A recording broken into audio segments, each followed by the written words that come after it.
Bonjour, il y a une asso pour ça, reçoit Camille de Ravenel, directrice de l'association Horizon pour tous.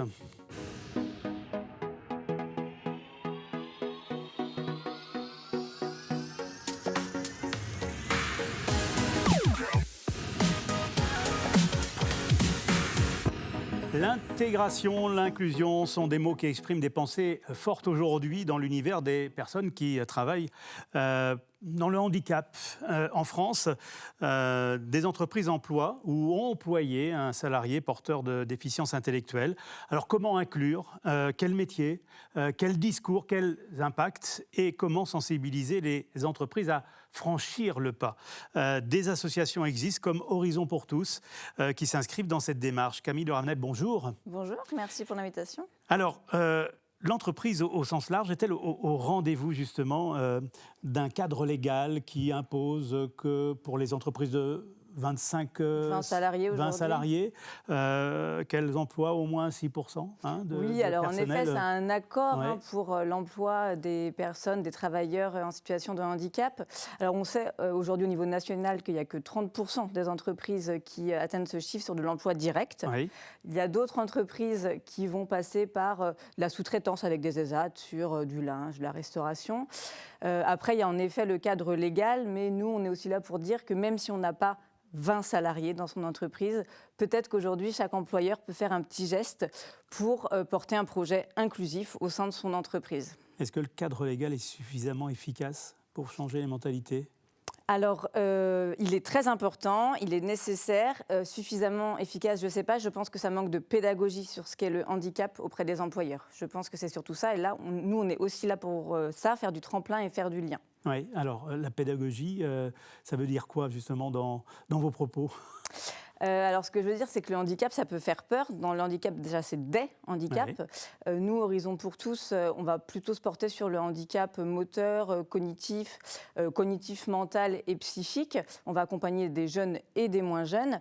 Et en fait, on ne sait pas, il y a beaucoup de gens qui ne savent pas ce que ça veut dire. Il y a plein de réalités derrière l'autisme, par exemple. Il n'y a pas un autisme, il y a des personnes en situation d'autisme. On parle beaucoup de santé mentale aujourd'hui. Et donc, l'idée, c'est nous, quand on va former des jeunes, puisqu'on est sur un restaurant et un centre de formation inclusif, on va les former et après l'idée c'est d'être tremplin et de les accompagner pour trouver une solution dans le milieu ordinaire. Et c'est là qu'on va peut-être expliquer aux employeurs qui globalement dans notre secteur qui est la restauration et sur Chaland, on n'est pas sur des entreprises à plus de 20 salariés et néanmoins il y a de plus en plus d'employeurs qui disent ok, pourquoi pas, mais dites-nous comment faire. Vous êtes une passerelle entre ce public-là et le monde de l'entreprise. Alors on essaye en tout cas dans notre secteur, tout à fait. On essaye d'être une passerelle vraiment vers ce qu'on appelle nous le milieu ordinaire, c'est-à-dire que ces personnes, elles ont besoin de reprendre confiance en elles. C'est des personnes qui ont souvent eu un échec scolaire, un échec dans des premiers emplois. Nous, on a envie de les reformer, leur donner vraiment une base de compétences importante pour l'instant dans le milieu de la restauration. Et après, en effet, de faire du lien avec des restaurateurs du territoire pour leur dire c'est possible, on les a formés. Qu'est-ce qui freine justement le restaurateur quand vous frappez à sa porte et vous lui dites on a une personne qui peut répondre à un besoin déjà et qu'est-ce qui freine ? Pourquoi il dit pas encore ou non ?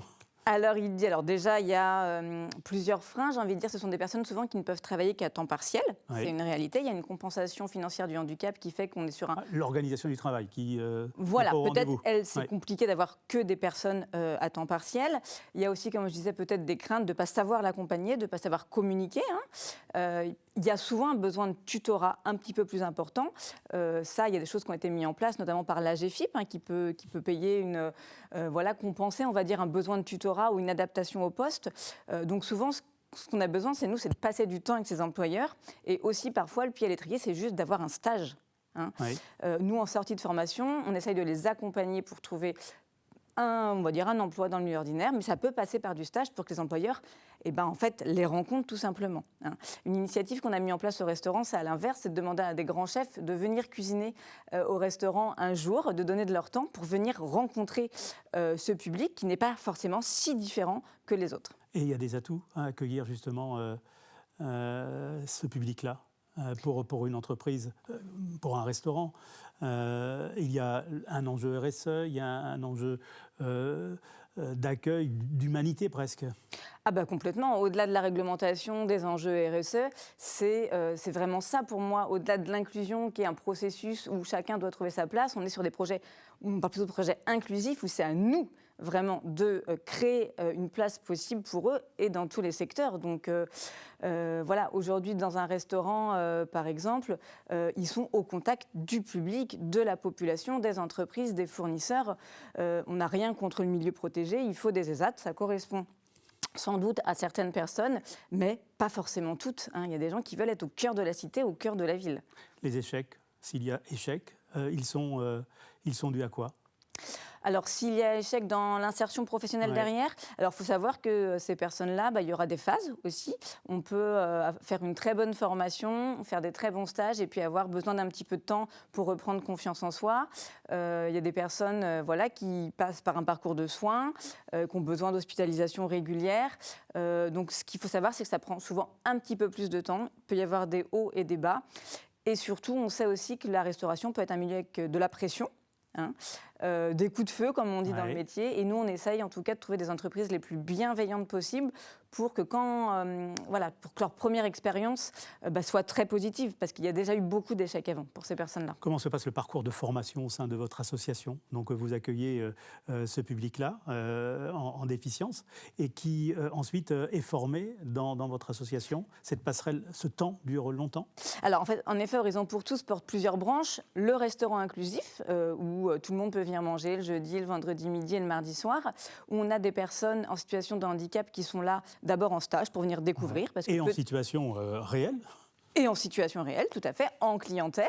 On a évidemment une équipe de salariés qui les encadre. Si ces personnes, ça leur plaît, s'il y a une orientation possible, soit en cuisine, soit en salle, parce qu'on a bien les deux métiers, ce ne sont pas du tout les mêmes, ils peuvent en effet entrer dans un parcours de formation de 12 semaines. On est sur 12 semaines avec évidemment des périodes de congé de 240 heures environ. Avec encore une fois des professionnels, des formateurs dans la restauration pour les accompagner. Et donc, comment on fait pour intégrer votre parcours de formation ? Comment ça se passe pour les familles qui souhaitent justement offrir une chance d'intégration à une personne de leur entourage ? Nous contacter, venir au restaurant. Souvent, on dit venez déjà manger, découvrir avec le jeune c'est quoi l'ambiance d'un restaurant. Ensuite, faire un essai en stage. Et puis, si ça plaît, si c'est vraiment une envie de se projeter dans ce métier, on a à peu près 2 sessions de formation par an. On est sur des sessions entre 5 et 7 maximum parce qu'on va tout adapter, la pédagogie, les contenus, les supports. On a des personnes lectrices, non lectrices, verbales, non verbales. Donc ça, c'est vraiment important. C'est des personnes qui ont pu avoir des parcours de formation avant et qui n'ont pas été jusqu'au bout. Malgré les efforts, on va dire, d'inclusion de l'école ou du système scolaire, parce que souvent, les personnes ne sont pas assez formées ou n'ont pas assez le temps d'adapter. Donc nous, on va essayer d'adapter au maximum. Vous êtes sur une démarche presque c'est du sur-mesure ? Complètement, c'est du sur-mesure, parce que 7 par session, c'est pas évident, j'ai envie de dire même pour maintenir un modèle économique, évidemment. C'est pour ça qu'on demande beaucoup de soutien, qu'on a beaucoup de bénévoles aussi à Horizon pour tous, qu'on a des soutiens privés, publics, du mécénat, parce que sans ça, ce système ne marche pas en fait. Quel niveau de handicap que vous pouvez justement accueillir ? C'est quel type de personnes souffrant de quel type de handicap ? Tout à fait. C'est vrai que les restaurants inclusifs ont été connus souvent avec la trisomie. Ça a été les premiers restaurants en France, qui sont souvent en plus des restaurants qui vont employer ces personnes. Nous, on est vraiment un restaurant tremplin. On est là pour les former, les accompagner. Et on est vraiment ouvert à tout type de handicap mental, cognitif et psychique. On peut avoir des personnes avec autisme, des personnes trisomiques, des personnes déficientes, des personnes avec des problématiques de santé mentale. Donc on a beaucoup de personnes, on va dire les personnes 10 aujourd'hui, les personnes avec des troubles de l'hyperactivité. Donc on ne va pas s'arrêter à un type de handicap. Et c'est pour ça que par contre qu'on prend des toutes petites sessions. Quand vous parliez justement de restaurateurs qui accueillent des personnes victimes de trisomie, il y a de belles histoires qui sont racontées. Oui. Ça vous émeut ?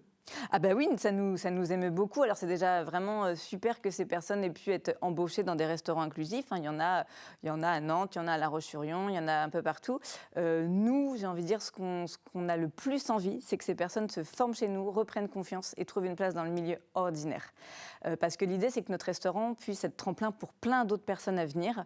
Et ça, c'est ça qui, voilà, qui nous tient vraiment à cœur. Et vous sentez, je reboucle avec peut-être ma première question, que les restaurateurs sont prêts à franchir le pas? Est-ce que le regard a changé? Alors, en tout cas, moi, je parle du bassin de Chaland parce que c'est notre territoire pour le moment. Je trouve qu'on est très bien accueillis. Dans le cadre de la formation, on va dans d'autres restaurants pour leur faire découvrir d'autres cuisines, d'autres salles, d'autres façons de fonctionner. On est vraiment bien accueillis. On a fait des événements comme la soupe des chefs portée par le Lions Club, où tous les restaurateurs ont fait de la soupe, l'ont donnée au profit d'Horizon pour tous. La première session qui a terminé en juillet est en train de faire ses premiers stages post-formation chez des restaurateurs chalandais et je trouve que les gens jouent le jeu. Les clients, quel regard aussi portent sur ces entreprises de restauration qui intègrent justement des personnels handicapés? Alors nous, on a une clientèle hyper bienveillante au restaurant, qui sont fidèles, qui voient les efforts et j'ai envie de dire la progression de nos apprenants. Et ça nous fait vraiment très plaisir, puisque quand on vient en début de session et à la fin, ils ne portent pas le plateau de la même façon, ils ne débarrassent pas de la même façon. Donc on aime bien voir aussi leur regard là-dessus. Et je pense que dans les autres restaurants, on aura une clientèle avec ce même regard, puisque je pense qu'on n'a pas le choix, c'est l'avenir de demain. Ouais, il n'y a pas... alors la question est pas polémique, mais on n'est pas sur du voyeurisme parfois? Alors, de mon point de vue, j'ai pas l'impression parce qu'en fait, on va juste les regarder dans des tâches qui sont confiées à... Voilà, c'est des tâches de serveurs. Alors forcément, ils ont peut-être une manière d'appréhender les choses, de se présenter, de communiquer différemment. Mais c'est aussi peut-être parce que pendant tant d'années, ils ont été mis à l'écart. Hein. C'est des personnes qui étaient entre elles dans des foyers, entre elles dans des ESAT, qu'on voyait peu. Et peut-être que, voilà, aujourd'hui, il y a peut-être un peu de curiosité, mais je n'irai pas jusqu'à du voyeurisme. Et il y a aussi l'intégration avec l'équipe qui est importante. Je suppose que vous intervenez auprès de ces personnels-là?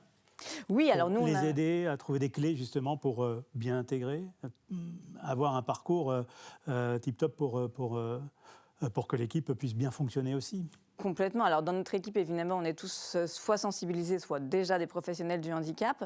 Et quand on fait cette passerelle avec les autres restaurateurs, on a mis en place une commission avec des bénévoles qui s'appelle Passerelle et Entreprise.